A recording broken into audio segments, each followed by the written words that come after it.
네, 지금 제 뒤에 글씨가 나오는데요. 이 살인 도구로 방치한 정부를 규탄한다 라면서 부모들이 많이 화가 났던 사건이죠. 지난 2011년 영유아 그리고 임산부 수십 명을 사망에 이르게 한 가습기 살균제 피해 사건. 법원이 국가의 배상 책임을 인정하지 않았습니다. 소송 시작된 지 2년 9개월 만에 나온 1심 판결입니다. 관심을 모았던 업체 측의 배상 책임에 대해서는 사전에 피해자 측과 조정이 성립된 것으로 확인했습니다. 취재기자 연결합니다. 구수본 기자. 네, 서울중앙지방법원입니다. 자, 당초 업체 측의 배상 책임이 인정되느냐가 관심이었는데 오늘 판결에서는 빠져있네요. 이건 왜 그런 거죠? 네, 지난 2011년 영유아와 임산부들이 원인을 알 수 없는 폐섬유화 질환으로 숨졌는데요.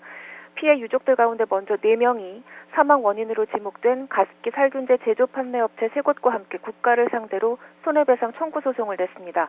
피해 규모도 워낙 크고 소송 기간도 2년 9개월이나 되면서 관심이 모아졌지만 정작 소송 대상이었던 업체 3곳은 유족 측과 지난해 8월 합의해 조정이 성립된 것으로 확인됐습니다.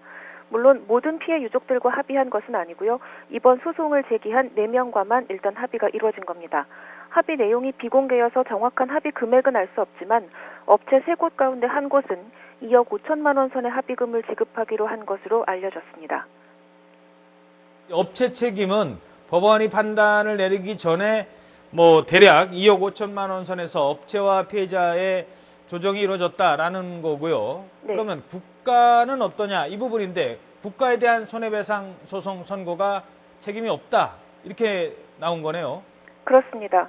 서울중앙지방법원은 가습기 살균제 피해 유족 박모 씨 등 4명이 국가를 상대로 낸 소송에서 유족 측에 패소 판결했습니다.